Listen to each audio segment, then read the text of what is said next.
Bonjour et bienvenue dans cette nouvelle analyse d'une chanson de BTS. Aujourd'hui, on va s'intéresser à Miss Right qui fait partie de la réédition du mini-album School Love Affair. Elle commence avec les paroles suivantes. Tu es ma Miss Right, si je te perds, c'est un raté, n'est-ce pas, Miss Right? Très bien. Ces paroles peuvent paraître un peu étranges, mais en fait, dès le début de la chanson, BTS fait un jeu de mots avec les termes anglais. Miss Right est à la fois le surnom donné à la jeune fille dont parle la chanson, mais en anglais, le mot right signifie bien, et le mot miss sonne comme le verbe to miss, qui signifie manquer ou rater. C'est pourquoi il y a un jeu de mots dans la deuxième phrase, si je te perds, c'est un raté, n'est-ce pas? Tu es ma Miss Right, chérie, je veux ton baiser, n'est-ce pas, Miss Right?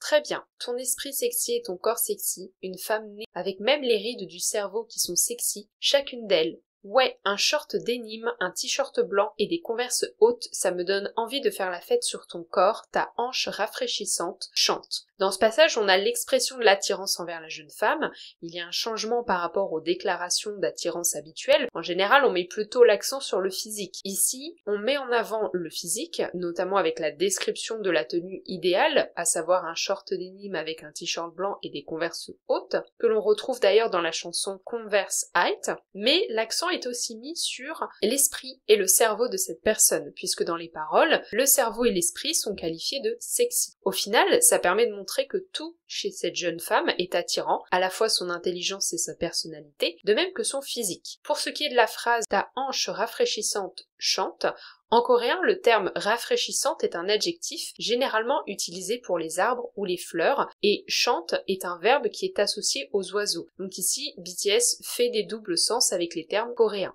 Une forêt comme toi brille au milieu de la ville, embrasse ma réalité avec ton corps irréaliste et je veux que tu sois vraiment réel pour moi. Parfois comme ma mère, parfois comme mon énergie. Oh, je suis honnête. Mon ennemi qui est si gentil à l'extérieur que je n'arrive pas à me détendre un instant, ça doit être parce que tu es différente des types de femmes normales. Qu'une femme comme toi est appelée type idéal. Ouais, quand je pense à toi, mon cœur continue de me faire mal.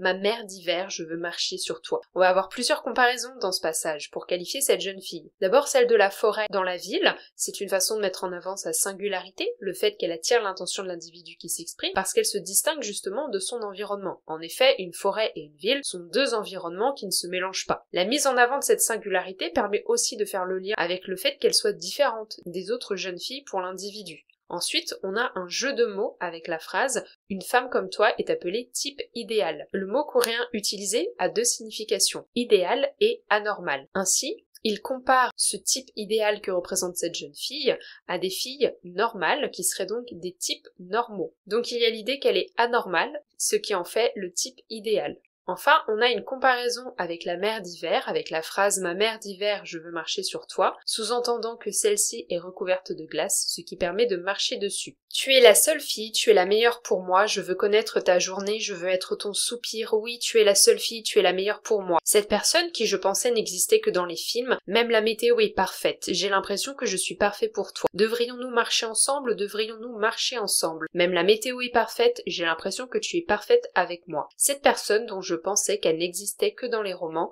c'est toi. Dans la lignée de la présentation de cette jeune fille comme étant la femme idéale pour l'individu, ce passage met en avant le fait que celui-ci la mette sur un piédestal. Il y a un côté très extatique qui se dégage de ces paroles, notamment avec la répétition des phrases « tu es la seule, tu es la meilleure ». L'individu insiste sur le caractère presque irréel de cette jeune femme, avec la comparaison avec des personnages féminins idéalisés qu'on retrouve dans des œuvres de fiction comme des films ou des romans. Ainsi, depuis le début de la chanson, cette jeune femme est montrée comme différente des autres et elle est associée à des choses qui sont irréelles, à savoir l'idéal féminin de l'individu. Donc elle ne paraît pas du tout être humaine. Comment une personne peut être comme ça? J'ai l'impression que tu as toutes les bonnes choses du monde pour toi. Toi qui passes à côté de moi, un doux vent appelé toi souffle dans mon esprit. Même si tu n'y penses pas vraiment, peut-être que tu te mettras un parfum appelé charme. Même moi qui ne croyais pas en Dieu, on m'a fait croire en Dieu. Pour moi, la déesse, c'est toi. Comme je l'ai dit précédemment, la jeune femme est présentée comme l'idéal féminin de l'individu qui s'exprime, et les questions que celui-ci se pose en la rencontrant sont directement en lien avec cet idéal. La phrase « J'ai l'impression que tu as toutes les bonnes choses au monde pour toi » montre à quel point sa vision est biaisée, qu'il ne la considère que sous un jour positif, qu'elle est présentée comme étant exempte de tout défaut, ce qui continue à accentuer son caractère irréel. D'ailleurs, il y a une comparaison qui est faite avec une déesse, Pour moi, la déesse, c'est toi. Et on a une petite référence à RM qui a dû écrire les paroles, puisque la phrase « Même moi qui ne croyais pas en Dieu, on m'a fait croire en Dieu » rappelle le fait que RM est athée, il l'a déjà dit dans des interviews. Ici, il joue avec ça, en associant une nouvelle fois cette jeune fille à une notion qui ne se rapporte pas à l'humain. Peu importe que tu sois jeune, vieille ou que tu aies un enfant caché, je m'en fiche parce que je t'aime. Tant que je suis avec toi, n'importe où est un jardin fleuri. Plutôt que de tenir un sac de designer, tu devrais tenir ma main. Plutôt que d'être jaloux et envieux, tu comprends ma personnalité intérieure. J'imagine notre futur avec toi de cette façon, avec une paire de sneakers pour enfants entre nos chaussures assorties. La première phrase du passage montre à quel point l'individu est déconnecté de la réalité. Le sentiment amoureux prime sur le reste, comme l'atteste la deuxième phrase, mais étant donné que la jeune fille est présentée depuis le début comme étant irréelle et appartenant à un idéal, et non pas associée à une notion d'humanité, on peut se demander si ce sentiment amoureux est réel lorsqu'il dit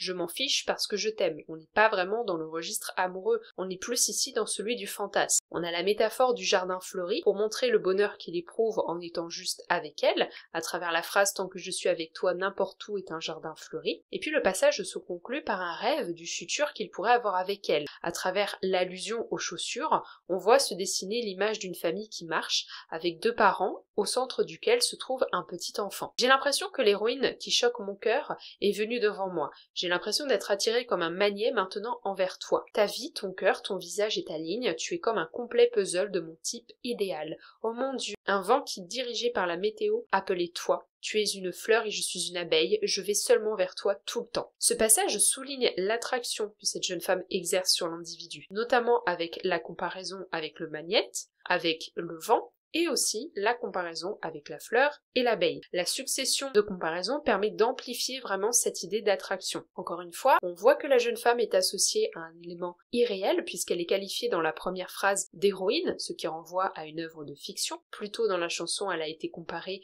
à une héroïne de roman et de film. À noter aussi que l'individu rappelle à quel point elle correspond à son type idéal à travers la mention du puzzle. Tu es comme un complet puzzle de mon type idéal. Je t'ai parlé de mes nombreuses qualifications à propos de ma Miss Right, mais pourquoi tu es ma Miss Right? C'est tu es juste toi. La fin de la chanson semble entrer en contradiction avec tout ce qui a été dit avant. Elle est sur un autre ton. On a l'utilisation de la ponctuation qui nous donne l'impression que l'individu est en train de réfléchir au moment même où il parle et que son débit de parole ralentit pour parvenir à une réalisation à la toute fin de son propos. Et cette réalisation, elle est en lien avec le caractère de la jeune femme. Tout au long de la chanson, celle-ci est idéalisée et déshumanisée, mais dans ses dernières phrases, elle est ramenée à un statut d'humain. Tu es juste toi. On voit donc s'opposer la notion de Miss Right, l'appellation qui désigne son type idéal, à la notion de toi qui vient qualifier l'individu réel. La fin de la chanson, c'est comme si l'individu qui s'exprime depuis le début sortait de son état de rêverie et se mettait à considérer la jeune fille en tant qu'être humain et plus en tant qu'idéal. En conclusion, Miss Right est une chanson dont le thème est l'idéal féminin. On le voit tout au long des paroles,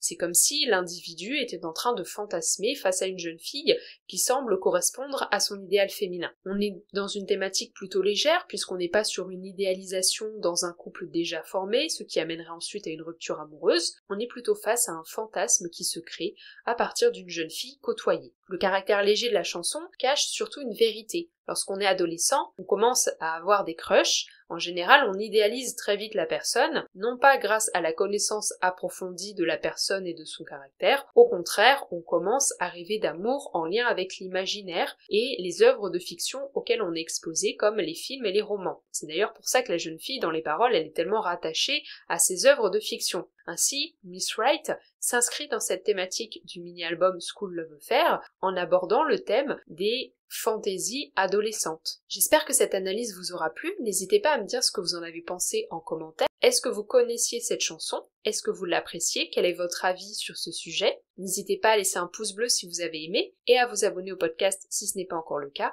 Vous pouvez aussi le partager aux personnes autour de vous qui s'intéressent à BTS et à la K-pop. On se retrouve lundi prochain à 18h pour une nouvelle analyse.